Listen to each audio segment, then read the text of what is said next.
At 2:01, so we are ready to rock and roll. I know some more people are going to be joining us, but you guys are in for a big treat today because Miss Carol has prepared quite the plethora of information, and I hope you have your pens ready. We will, of course, have this recorded, and we will send out the recording. You can always find it on my blog too, which is newhomesolutions.com/blog. So as soon as it's available, I do go ahead and post it on there. So if you ever want to check for that. Yeah, Carol is going to talk to you today about how your marketing is measuring up and the marketing return on investment for the C-suite. So Miss Carol, take it away. All right. Well, let's see. I think you have control of the slides, so advance away. Do you want to do quick introductions, or do they all know who we are? They probably do by now, but let's go ahead. All right. So I'm Carol Morgan. I'm founder and president of Denim Marketing. We are a boutique firm located here in North Atlanta, where it is a lovely 91 degrees and hot, hot, hot, which is why it's known as Hotlanta. So, and I am Kimberly Mackey. I am the founder of New Home Solutions Consulting.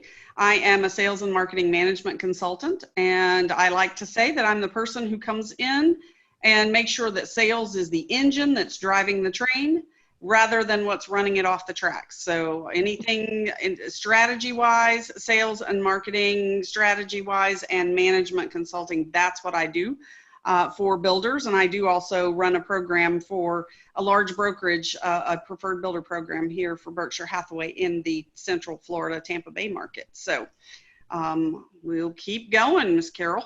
Yep. So I think it's funny. So Kimberly's in charge of keeping the train on the tracks versus it running off the track. And my job is to keep people from doing random acts of marketing and instead to do marketing with intent. So with that, that plays perfectly into return on investment. And what the C-suite, what the president of your company, what your, what are all those people who are making the decisions of where the dollars go and how many dollars you get for your marketing program? What do they want to see? So ROI, or return on investment, is a metric that evaluates the efficiency of a spend. And, obviously it ties directly to a particular investment. We all know that our CFOs don't like to spend money that they can't account for. So this is what we're going to dive in today. So what does the C-suite really want to know?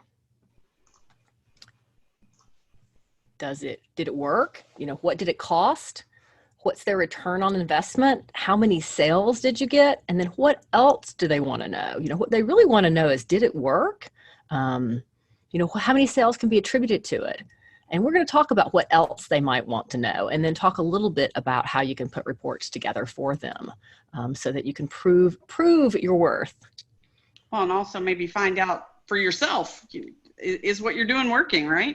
Absolutely. And that's the reason we do a lot of reports every month, is we want to know the effectiveness of what we're doing so we can do more of what works well and do less of what isn't working, or fix it if it's possible to fix it.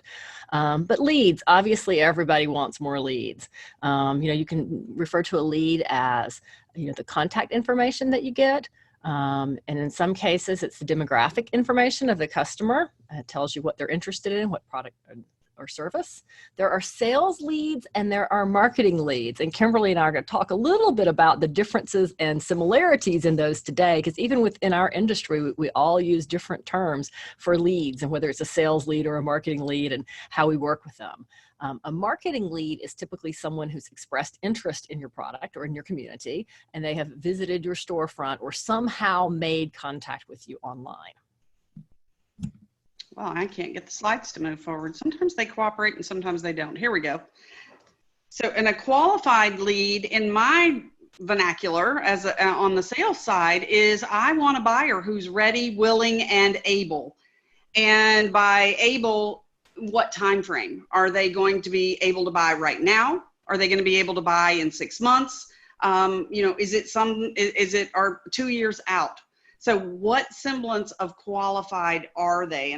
And of course, our sales team plays a very large role once that lead comes in, to be able to drill down, to find out and qualify that buyer, to find out what level of ready, what level of willing, and what level of able they are to be, and so that those leads can then be nurtured. But to me, it's not just a lead. Sometimes I work with a marketing team for a builder, and that team's like, well, we're driving all this traffic and we're getting all these leads for you. But, in the reality of it, they're getting too many leads that aren't qualified and that are really wasting a lot of time for the salespeople. And they're having a hard time drilling down to find the ones that are. So too much traffic is actually just as bad as not enough traffic. Yeah, And I had that absolutely. conversation with a builder this week. So yeah, it's a tough one. And that's so true. And, the one thing we've heard during COVID over and over again is, we've got less leads, but they're more qualified and we're actually converting more of them. So I am interested in seeing, are you guys still seeing the same things out there? I know we had a banner June in the Southeast. Across the entire Southeast, homes are selling in record levels. I kind of am assuming, which I know is always a bad idea, that that's what's happening elsewhere. So feel free to chime in the chat and let us know. I know I've got some builders in the north who we ran our numbers this week. It was time because we hit that halfway mark. And I have one builder who we had some pretty aggressive goals and we still found that we're 50% ahead. Wow. So I was super excited to see that. And I've got another one who our goal for the year was to grow at about 50%. And now it looks like it's possible that we're going to hit probably 80 or 90%. So it's pretty fantastic with what's going on. We did not expect to be there when all of this COVID happened. We thought we're going to have to revise. And we didn't. So that's awesome. Well, let's just hope with everybody, starting to pull back a little bit and shut down a little bit, that it doesn't shut off our flow of consumers that are coming to look at houses and buying. Because obviously, what we all want are customers. We want to reach as many potential customers as possible through our marketing and create brand awareness, engage with that target audience, and provide them with industry knowledge and expertise. And then Kimberly's going to talk a little bit now about the customer experience, which she does an entire magnificent program on. Well, and when we talk about marketing, Carol, it's not just about reaching anybody. It's about reaching the right people, the people who will connect, whether it's through location, whether it's through price, whether it's the type of product that you offer. We have to hit the people to whom that resonates. And if you are not doing that and you're just throwing stuff out to see what sticks, that's when you're getting a lot of unqualified buyers or prospects coming in. You're getting people who are just curious because maybe you had a really cutesy ad or something that really caught their attention. Again, not quite enough. Is it attracting the buyers who are the right buyers? And is your messaging leveling up with what the reality is going to be? Because if you're sending out a message in your ad that's all fun and happy-go-lucky, and then they get there and they're dealing with somebody with their glasses down on their nose and they're looking at them very stern and they've got a bun and they're just like a old school teacher, and it's not very fun, or the homes are older, not or more dated. That's going to be a complete disruption for that prospect, even if they were a qualified buyer, because the reality didn't live up to whatever your marketing is putting out there. So we have to think about congruency that I talk about all the time in our messaging, our branding, making sure that we're supporting who we really are as a company. Or in some cases, maybe the company needs to come up to what we're promoting as the brand. So that depends. But it's really, really important to make sure that messaging is on target and supports what the company culture is, what the company product is, what makes you unique and special in the market. Yeah, Kimberly is absolutely right on this. There's nothing like having a phenomenal marketing campaign, getting that customer in the door, and then the customer experience not living up to the branding and to the campaign. So then they're not a customer anymore. They're down the street and they're somebody else's customer. So we're going to talk a lot about measurement. What are you measuring? Do you want to let me know? Throw it out there in the chat box. And are you measuring website traffic? Are you measuring advertising, email marketing, promotions, events? What's most important to you? Do you know what the hot buttons are of the C-suite on your team? And are you measuring those things? They're a quiet group today. I know. So, well, Giorgio just said that her sales have increased, or his sales, sorry, have increased since they switched to by appointment only. You know what? I'm hearing that a lot, and a lot of salespeople super happy to be working by appointment. So that's really good feedback. I've been telling salespeople for years that they should have 5 first appointments every single week. And if I can get them to do that, then I know that their sales is going to increase, because that usually equates to 1 sale a week. So, oh, there's some stuff coming We've got in for you, so girl. website traffic, social media, website traffic, email marketing. I'm sure everybody else's are pretty similar to these, but knowing what to measure. So it's good to know what you're measuring, but then you've also got to know what your goals are. So, what are your goals? Are your goals to increase website traffic? Is your goal to have more interaction and engagement? Transparency, brand awareness, create more leads. I think that's pretty much what we're all focused on, right? We all want more leads. If you're having an event, your goal may be attendance. One of your goals may be better search engine results placements. So those are what you see when you Google your name. And reputation management is typically a goal as well. So most marketing programs have multiple goals. So figuring out which tactic meets that goal and how to use that effectively, it can be like putting a puzzle together. So let's go to the next slide, Miss Kimberly. And then what is the path from the time the buyer sees the product information or the social media site or the ad? How do they eventually get to the website, or how do they get to your sales center? That's part of the customer experience. And again, part of what we need to do as marketers is help others in the company see what that process is. What is that path? How do they get there? How do they get to the website? What do they see when they're there? How do they flow through the website? Data and analytics help us to see the steps. Will also help us track the responses and to see that sales funnel fill up, which is what we want it to do. So let's determine, what tactics are the most effective and those that need to be tweaked for better performance. All right, so website success. We all want to have a successful website. Looking deeper into that traffic, there's so many things. In fact, one of my employees said to me this week, oh my gosh, when I go to Google Analytics, I know I'm looking at the top metrics, but I feel like I could drill so much deeper into what people are really doing on the sites. And it's so true. Kind of some of the basics are, how much traffic are you getting? How much time do the average visitor spend on site? What pages are they looking at? Completed contact forms, we all like those. Did they download driving directions? What are they doing? What's the user experience on the site? What does the heat map show? Looking to see, oh, this is interesting. This is another comment by Giorgio. We've rebranded our by appointment only and renamed it one-on-one VIP tour and consultation. It's done wonders. Gives an air of importance and individual attention.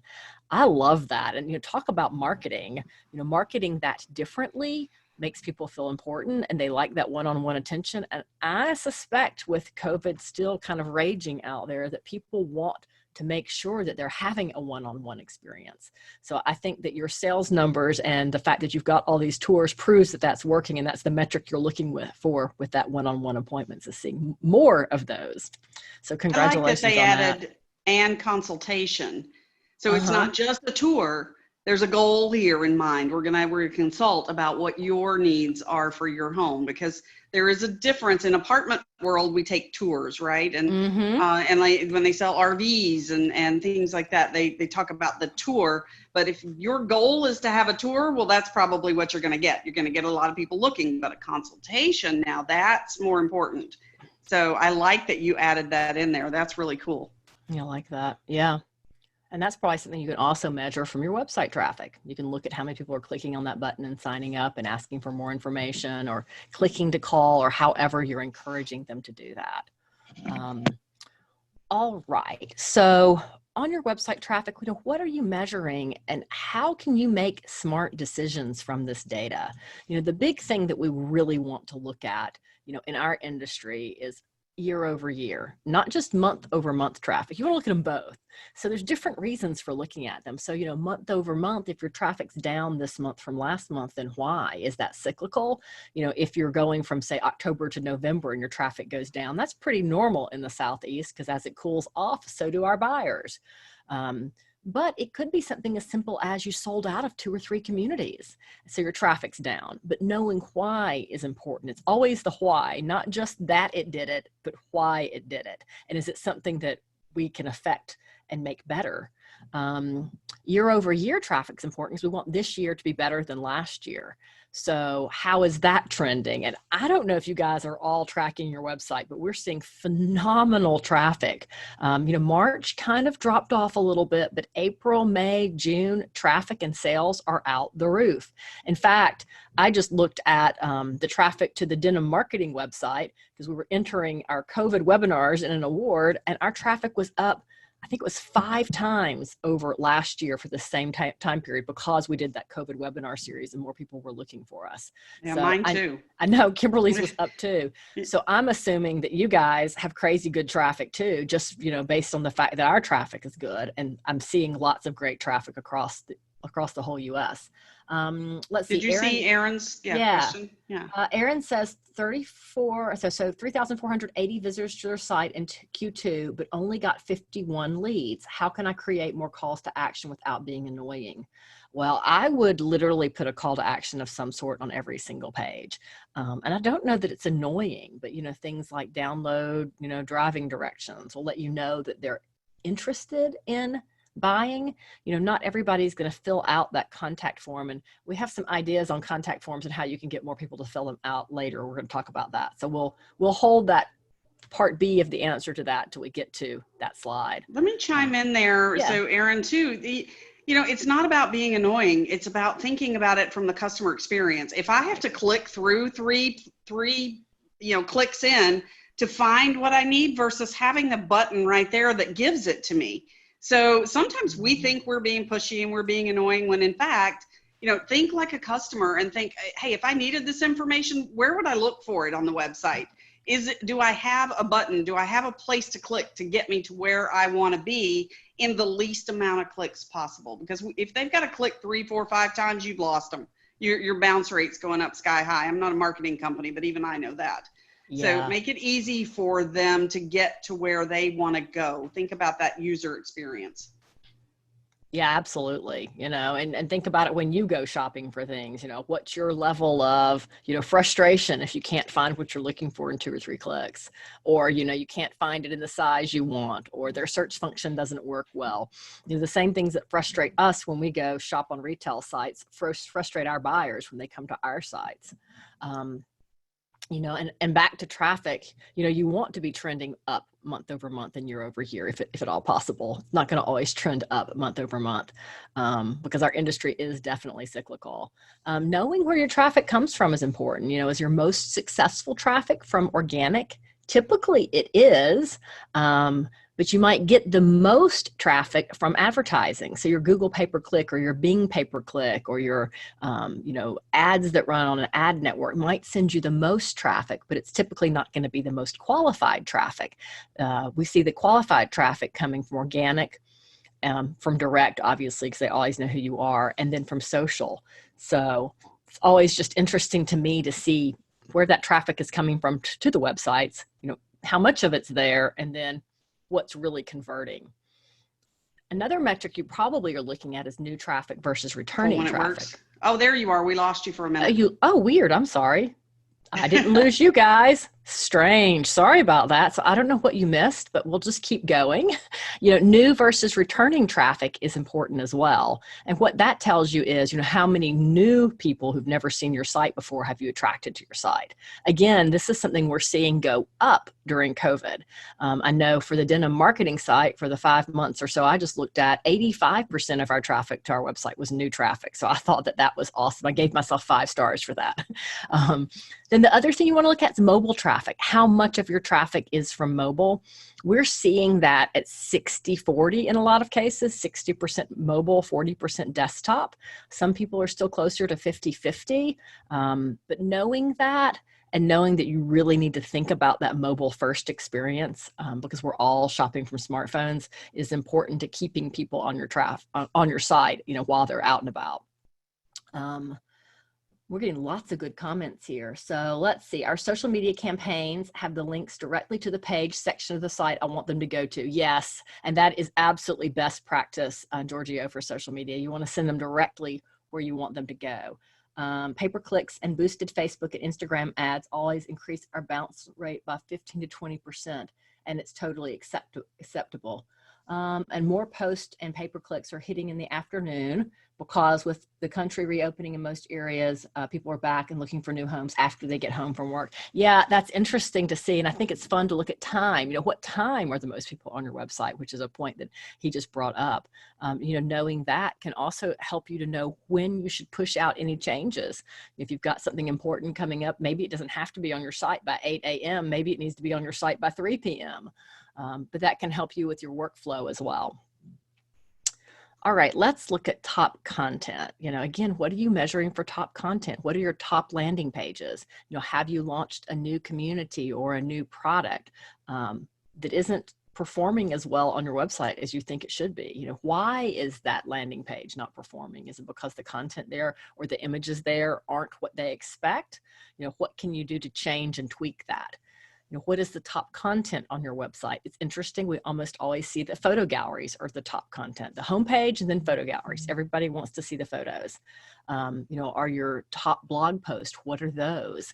Are they recent blogs? Are they older blogs? One of the reasons I look at that is because if I have a client whose blog from 5 years ago is trending, then we might need to go in and update that blog to make sure it's relevant, versus talking about, some community that they closed out of 5 years ago. We've actually had that happen. A good example, just give you an example. In Forsyth County, Georgia, senior citizens pay far less tax. So having a blog about, active adult living and fewer taxes has been very, very hot for a builder we represent. But the blog was about 5 years old and still getting a ton of traffic. And at some point last year, the communities that were mentioned in that blog all sold out. So we went in and updated that blog to talk about the current communities that they have in that county, and then tweak any of the tax information that we needed to change. But that's not something we would have necessarily known was getting all that traffic if we didn't look at top blogs every month.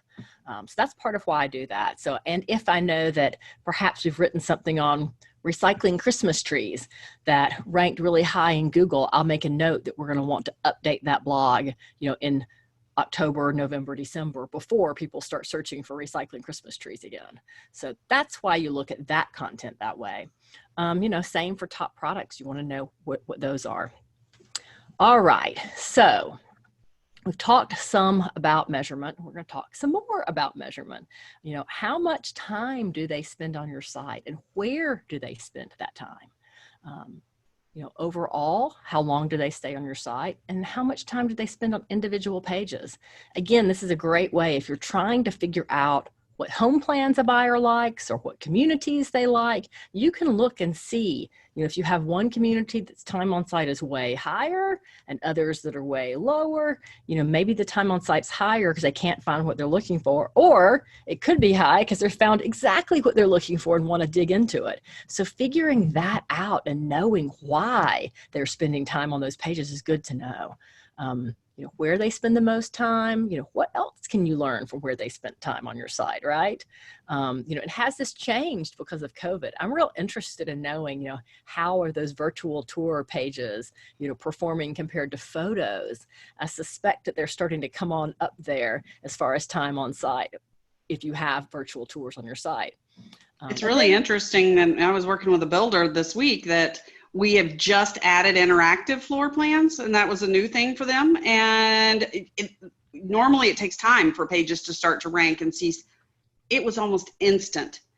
It was crazy to see the traffic, and I'm sure, part of it, our salespeople were using them a little bit, but it was truly crazy. Yeah, those Matterport 3D, yeah, they had lots and lots of traffic. You know, and I think that's something to think about. If you haven't yet implemented those, you really need to make sure if they weren't in your 2020 budget, that they're in your 2021 budget, and that you have a way to start getting Matterport and video and, you know, full-blown virtual tours, if that's in your budget, on your site, because people expect them now. I mean, they're just as expected as, you know, granite or Cambria in your kitchen.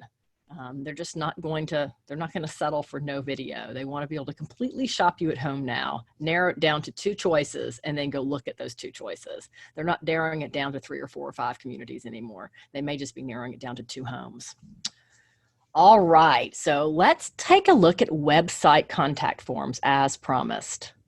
You know, from my perspective, I want to know how many are completed, how many are abandoned, you know, and what information do you ask for? Is it the right information? You know, and how do you make decisions from that?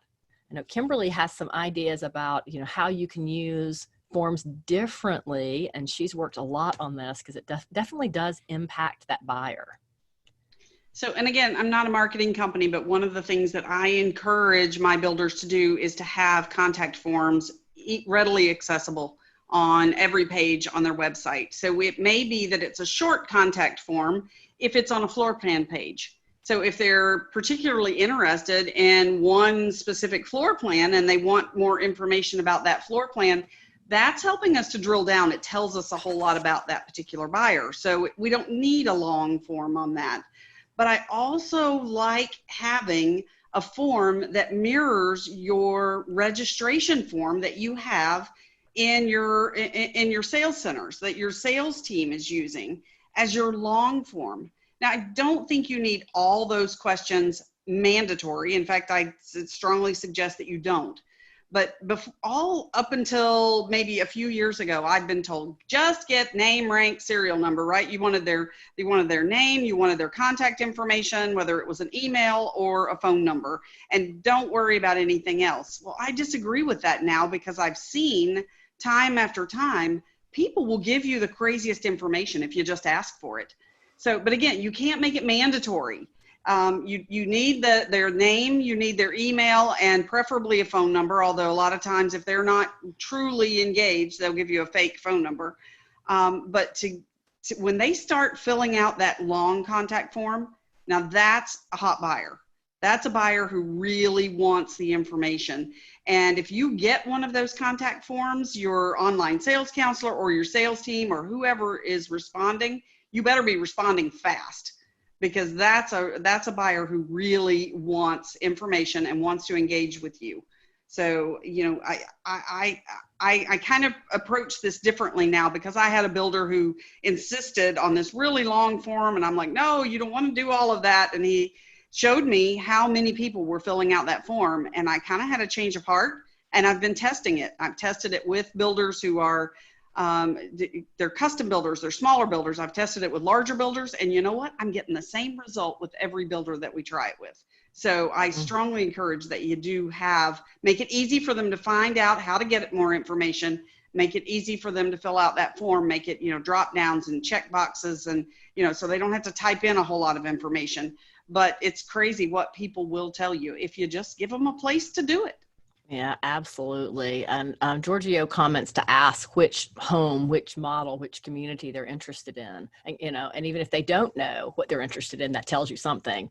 I would also say, and this is kind of one of my pet peeves, if you've got contact forms set up on every single page of your website, then your website should tell you, you know, if they're contacting you from the Abernathy community, you should know that they're interested in the Abernathy community, the Sophia plan, or whatever it is, versus it just coming through as a generic website contact form. I think that we frustrate our buyers sometimes when our websites really aren't built to give us the information that the buyer's trying to give us. So that's something to think about as well. It's, you know, what does that contact form from a various different page tell you? Does it tell you what page they're on? Because you need to know that.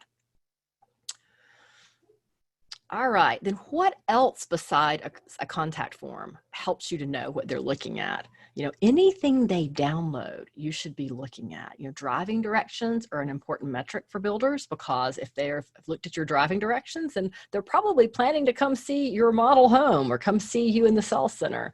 Home plans, if they're downloading home plans, again, that shows you which home plans are the most popular on your site, which ones are the most likely for that buyer to buy. If you're a supplier, then downloading product brochures could be something you want to look at as a metric. And then there's lots of other downloads that could be important to you as well. So think about that, as you're digging in deeper to these metrics that are available to you on web. What are you going to measure and why? Then, kind of where the pedal hits the metal, and I think this is an area that our industry might be a little bit behind on, is user experience. Where did the user go? User experience focuses on having that really deep understanding of the users, what they need, what they value, what their abilities are, what their limitations are. It also takes into account your business goals and objectives. And there's some really neat ways to measure user experience. I don't know if y'all seen the heat maps, or if you get a heat map report on your website, it will show you which parts of each page are looked at and visited the most. And they can tell that from where people hover the mouse as they're clicking through your pages. If you haven't seen any of those, you might want to ask whoever's doing your your search engine optimization if that's something they can provide you with, because they're really quite fascinating. You want to know that that their experience was good. And kind of an example of a good user experience is they visit your website, they scroll through a few pages, they understood what the site was about, and they got what they wanted. That's kind of in its simplest form, and whether that means they got to your site, in 2 clicks, they found the home they wanted, in another click, they contacted you through their contact form or through your online sales counselor. You want them to find it very quickly and very succinctly, so they're not, looking for something that's not there or isn't where they expect it to be. So, your website needs to be easy to use. It needs to have useful information on it. Is it findable? Is it navigatable? Is it accessible? Can people with disabilities access your website? This, again, another hot topic in website development and design. I'm not a website company, and I'm thankful, because I will tell you what, they have to take a lot of things into consideration when they're developing and designing these sites to keep them compliant now. And then credibility. Is the content on your site credible? All of this plays into user experience, and what they see, what they feel. You don't want them to get stuck on your site thinking about something that isn't working for them on the site. You want them to have that seamless shopping experience. They find what they're shopping for, versus getting stuck on the fact that they submitted a contact form and they don't think it went through. Or they think they should be able to find a floor plan and it isn't there, where it should be. Or they're looking for pricing. Right. And you don't put base prices on there because you think somehow this is secret information. So put your base prices on there. Put at least, enough information that they know, am I qualified? Can I get there? So, and even having a mortgage calculator on there so they can figure out what their monthly payments would be, because most buyers have no idea what a payment on a $300,000 home is. Yeah. And Kimberly makes a really good point. I think, kind of back in the day, people believed if they left information off their website that the buyers would get in their car and drive to the sales center to find out that information. The reality today is, if that information is not on your website, they're not going to get into their car and drive to see you. They're going to cross you off the list of who they're even looking at. So it's just imperative that as much information as possible that you can give them on your floor plans, on your homes, on your pricing, on your buying process, on what, promotions you have available, whatever it is that you want to say to them, should all be on their website and easily accessible and easy to find. I think COVID has done something for our industry as far as understanding that there are people who are willing to buy sight unseen. I just did an NAHB webinar this past week with Lisette Minnick from Mattamy Homes, and she shared that they had 7 or 8 buyers in the last month that had never set foot in their community. Wow. So I thought that was huge. My own house sold, the buyer has never seen it. So they're gonna see it on Tuesday, the day of closing, for the very first time. So I sure hope they like it. interesting, isn't it? Yeah. And then email marketing, again, what are you measuring and what can you learn from this data? Looking at the open rate, click-through rate, the rate of unsubscribes, how many people are complaining. And of course, that's usually a factor. If you've put somebody on your list, you don't really have permission to email, right? Conversion, how many people did what you wanted them to do from that email? Did they click somewhere else? Was that what you wanted them to do? Did you want them to get in their car and drive to you? Whatever that action is your conversion rate. Bounce rate, how many of them bounced? Forward and share. We always like that because that means they're really interested and maybe they're sharing that particular home plan with their mother or their sister saying, hey, this is the exact one I'm interested in. What is that campaign return on investment? What does each click cost you if you're using a list that you've paid for? And then, how does a marketing email really differ from what they should be getting from the sales team? Well, I always think of the marketing campaigns as being the sexy stuff, right? So that's the ones that look like they are pre-done. That's the ones that are templated, that have lots of pretty pictures and that sort of thing in it. However, you can do now with some templates using BombBomb and send out, so you can still have all of those great click-throughs on a template that then you load the BombBomb video in there and it's individualized. That's where your sales team comes in. Your sales team needs to be sending out, and if they are not using video marketing and video email and video communication, they are sadly missing out. And that is one of the things that I'm so happy, because I've been preaching that forever, that they need to be doing that and doing it like our online sales counselors use it, because those people have been doing this stuff for years. Our on-site sales team needs to be doing it as well, because people will click on a video. It's something about, a button to click on that people are going to want. Now, you don't have to go all fancy with BombBomb if you don't want to go that far. You can actually just take a screenshot of your video and then embed the link to that video wherever it lives. And even if it's a Dropbox link, it doesn't have to be on YouTube. It doesn't have to be on Vimeo or any of those other sites. It can be, Dropbox or your cloud or even a Google. You can put it in Google and share the link from it on there. And you can do that in a text message. But our salespeople need to be sending those grassroots, very personal, more one-on-one type of emails out. And the more video they can embed in there, the better off they're going to be.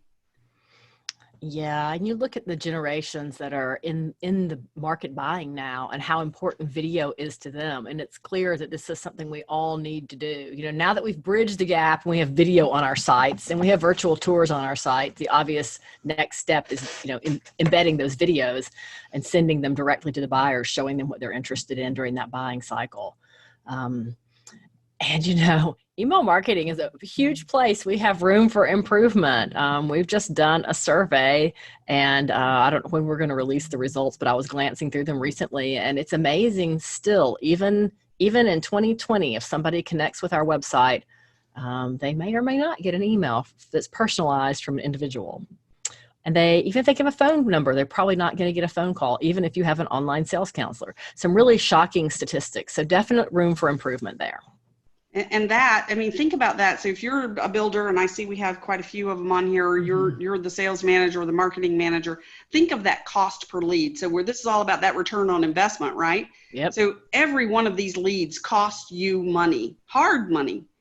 And if your sales team is not reaching out to those leads, it's just lost, because somebody's going to reach out to them. Somebody from another builder, brand X down the street, they're going to reach out to them. And that car is going to end up in their parking lot instead of yours. So true. All right, let's dig into advertising. Again, what are you measuring? What's important to you? What was your goal? And then, for the advertisers that you're working with, what types of reports do they provide? And, are they in depth enough? Can you ask them for more? For your digital ads, have you added additional digital tracking to your website? You can add tracking codes for everything that you put out there. You can use Bitly links or you can use Google links. That way, you know exactly where all this traffic's coming from. And then, when you're looking and digging into those individual reports, how many results, leads, clicks did you get last month? And what was the reach of that ad? How many impressions did it generate? How many clicks? And what was the cost per result, or cost per click? And then how do your results compare with industry averages? These are all things you should be looking at, and you should be asking, ask your advertising sources, what's the industry average in our area? Is our traffic as good as, my competitor? What can I do to make it better? And I guess you'll see from this that, looking at data really involves asking a lot of questions, because the more questions you ask, the more you're going to understand what that data means and how you can use it to make decisions on how to move forward and how to use those key performance indicators to better your business process and better your marketing. Then promotions. We all love promotions. And sometimes I feel like they get a little bit left out when it comes to measurement of return on investment, but it might depend on the company. But, obviously, if you've got a promotional page up, you want to know how many clicks you got to that page, whether it's a promotion or an event. How many people clicked on that? How many people RSVP'd? How many people actually showed up? Was the weather a factor? Was it 91 degrees like it is here in Atlanta with, 100% humidity, so nobody came because your event's outside? How are you going to measure that, engage that? How many sales did you get? How many leads did you get from that event? If you're running, a campaign or promotion that has a hashtag, then, how many people, retweeted or used that hashtag? There's lots of things you can look at to kind of get an idea for what the feel is or what the vibe is about that community and that promotion. And in the age of COVID, you have to think for people who aren't comfortable coming out to an event, even if you're allowed to host something like that, are you making it available to them virtually? Are you streaming from your Facebook Live, from your Facebook page? Did you promote that you're going to be streaming from that? We can't be afraid of those virtual ways of, I'm seeing some people get really creative with either scheduling realtor events so that the realtors have to schedule an appointment throughout the day and it runs throughout the day, or a week-long open house instead of it just being, a one-day thing or a couple of hours, so that we can stagger the number of people there. So think about that too in the age of COVID, what we need to do to keep people safe, that we're communicating that. Yeah, I'm seeing, we're seeing at least, in Atlanta, and, again, we've got some really creative people doing open houses, and they're doing them on Facebook Live and seeing that they're getting, buyers from that. So, just because you can't have a model grand opening or a community grand opening in person doesn't mean that you shouldn't have it. There's still, again, as Kimberly said, creative ways to do it that you can get people interested, because you can promote that you're going to go live and have that open house. You can promote that everywhere. Then once you get that video and the promotion that day, you're going to garner interest in it while it's running, and then you're going to also have it available on all of your sites after the fact. You can load that video everywhere so that they can see that full community. It's just another way. It shows that softer side. So versus just having the corporate video or the corporate video of your community that maybe is a little stuffier, you could have your agent talking and walking around and even mingling and answering people's questions. And people love that. And Giorgio talked about having a chef. I've seen several people do this. I saw a virtual wine tasting, which I thought was a really cool thing. That was one on our COVID webinars. I talked about that one.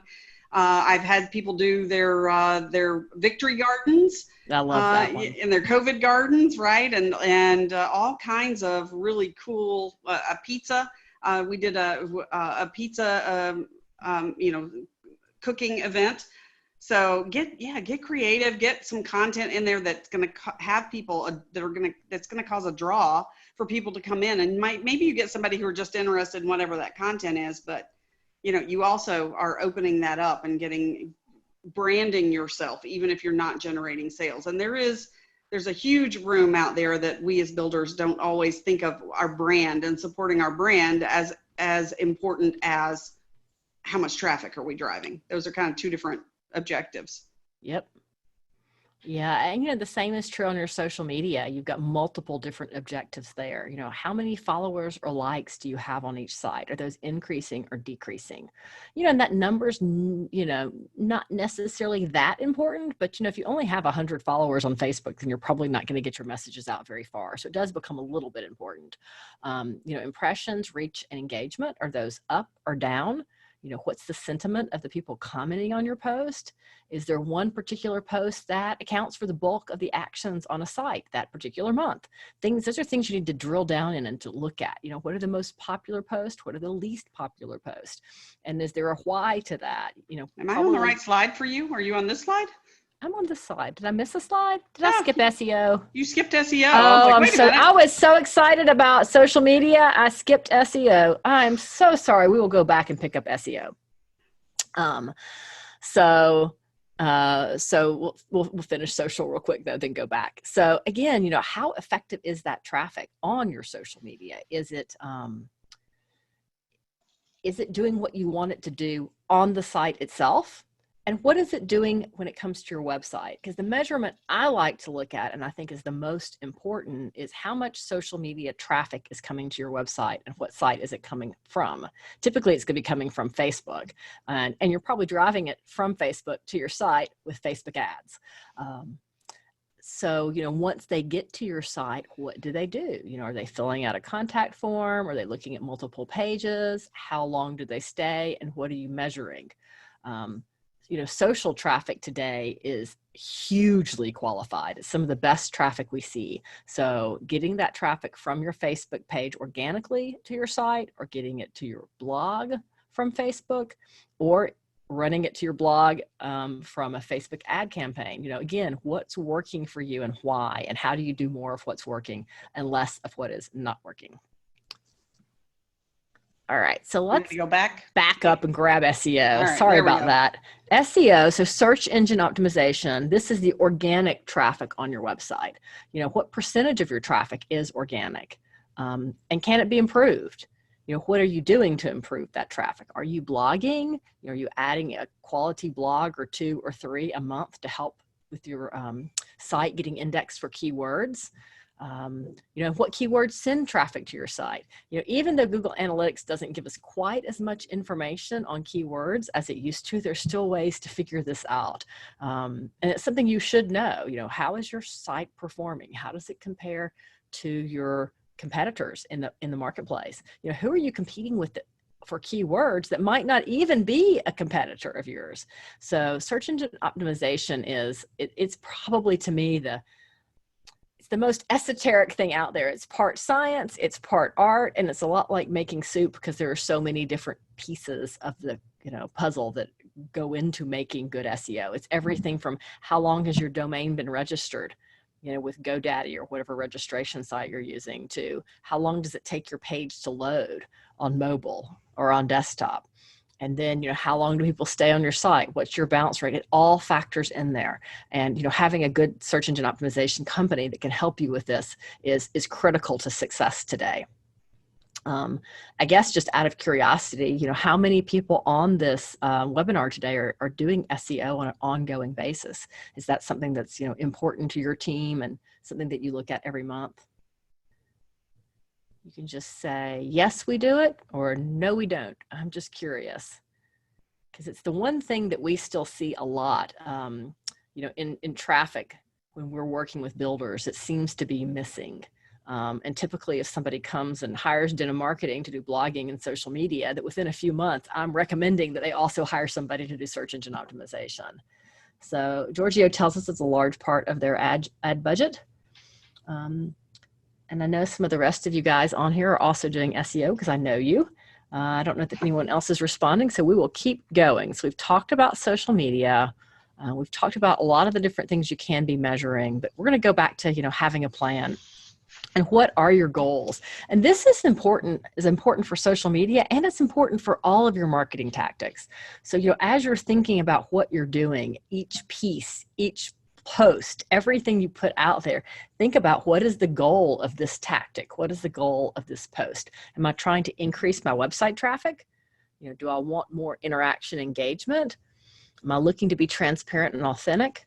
Do I just want to increase brand and authenticity? More leads? Better attendance, better search engine results placements. Again, that's when you Google your name. Do you like what you see? How many of those page 1 results are your company, and are they positive? And then also reputation management, which plays into, when you Google your name, do you like what you see?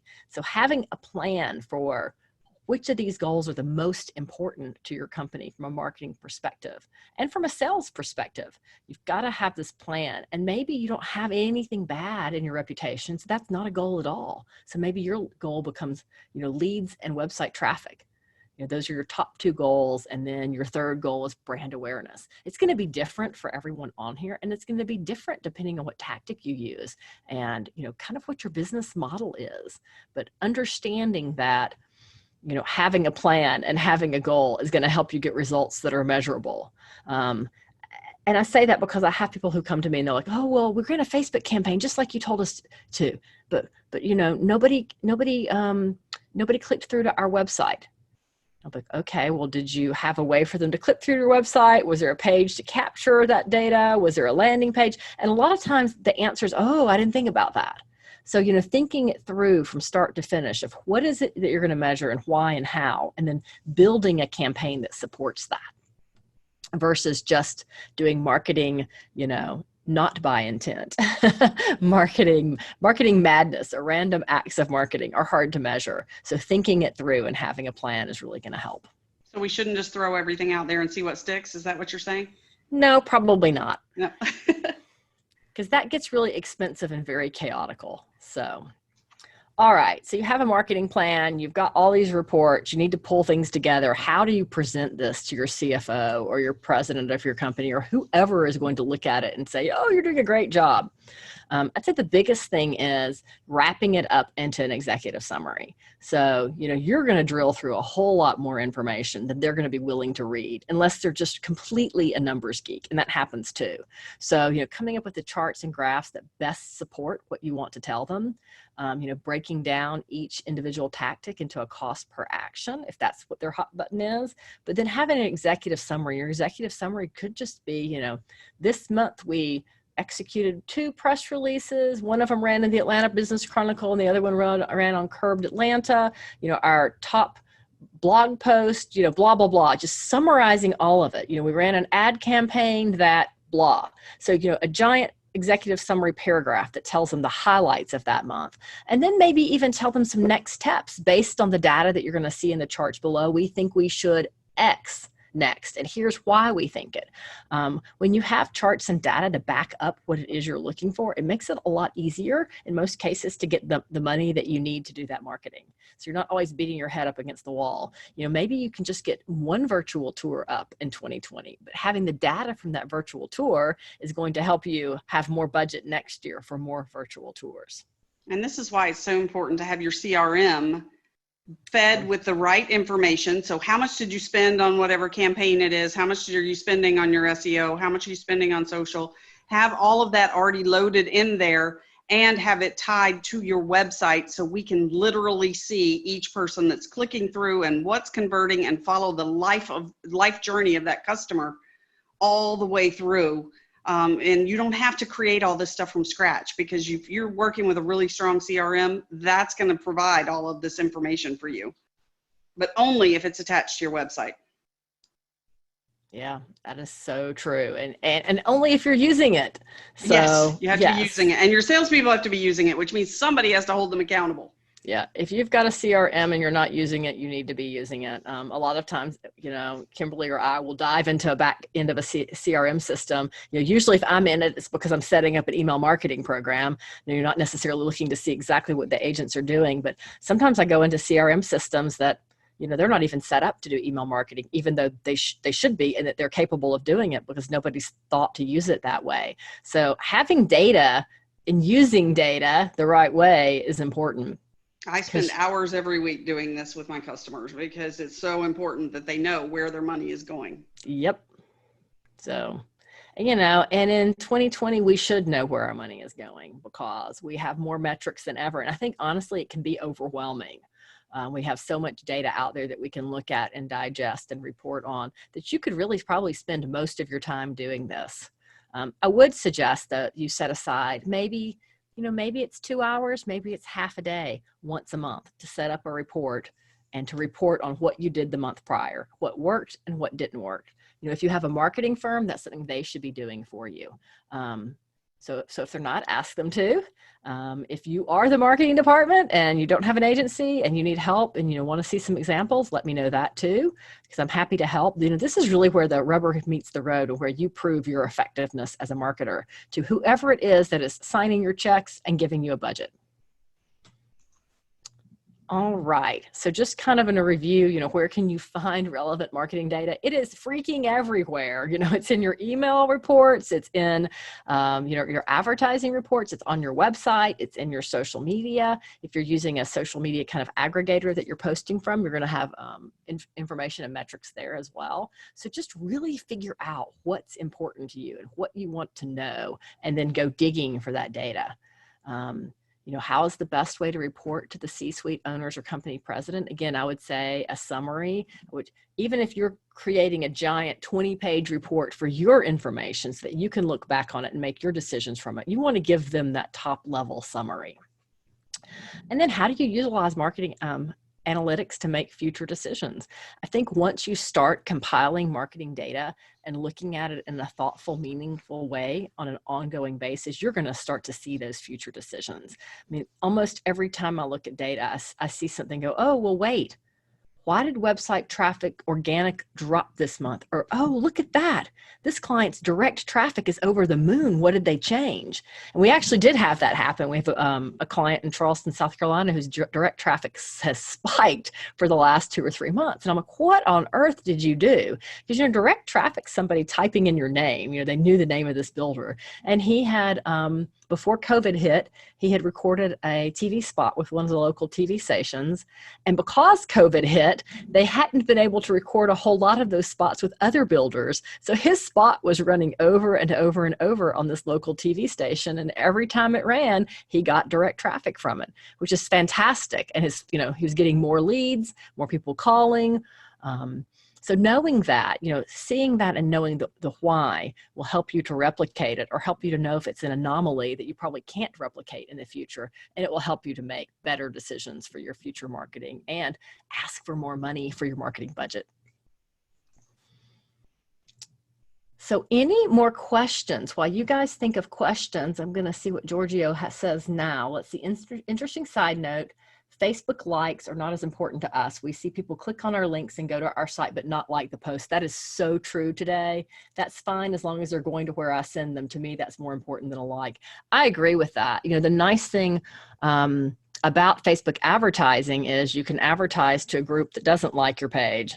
Then because they've liked that post, you can ask them to like your page, but whether they do or not, you can continue marketing to them. And you're right, they might like the post, but never like the page. However, you know, you can also market directly to the people who like your page on Facebook. There's just so many different ways to look at it. And I guess one of, you know, my favorite ways of doing Facebook marketing has less to do with Facebook and way more to do with your website anyway. You know, if you've got the Facebook pixel installed on your website, then you can market to everyone who's been to your website, remarket to them on Facebook. And to me, that's really where the rubber starts to meet the road on Facebook, because you can really kind of follow that person through the buying cycle and continue to, you know, just show up, you know, think of me, remember me, see, here I am again, kind of stalk them all the way through Facebook.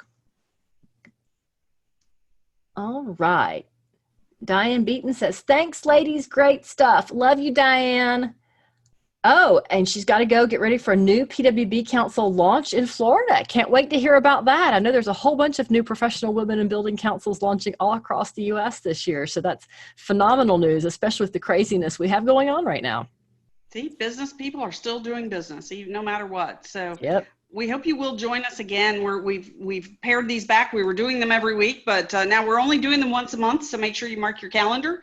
The next one is going to be stop majoring in the minors and focus on what matters. So whether you're a salesperson who just feels like you're overwhelmed and in reaction mode all the time, or whether you're the CEO of the company and you're getting distracted and taken away from the focus that should be on the future.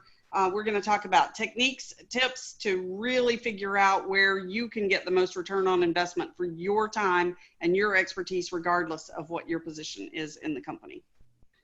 Yeah, and hint, this can also help you personally. So just helps you to become more organized. So also, I wanted to invite everyone. The Southeastern Building Conference, of course, because of COVID, was unfortunately canceled in person this year, but I am presenting with Lynn Davis from InterNow, and it is free, so which it rarely is. So take advantage of that. You can go to sebcshow.com, and this is the presentation that I will be doing live. Carol, I think you have a recorded presentation that's also going to be presented through SEBC. Yeah, I recorded Facebook is Your Friend, which digs a lot into Facebook messaging and Facebook advertising. So if you want to take a little bit of a deeper dive into Facebook, that one is recorded. Was very interested. I recorded myself on Zoom talking to myself. So hopefully it doesn't come across as too awkward, but it was a lot of fun. So yeah, SEBC and a lot of these different conferences are offering all these materials free this year. So take advantage of it. And you don't even have to travel to get there. So exactly. Absolutely. So, and here's our contact information. Again, we want to thank you guys for joining us, and we're here to help you if you need our help for anything in your business. And even if it's just you have a question, feel free to reach out to either one of us. We're happy to help you. So thanks again, guys. All right. Have a great weekend.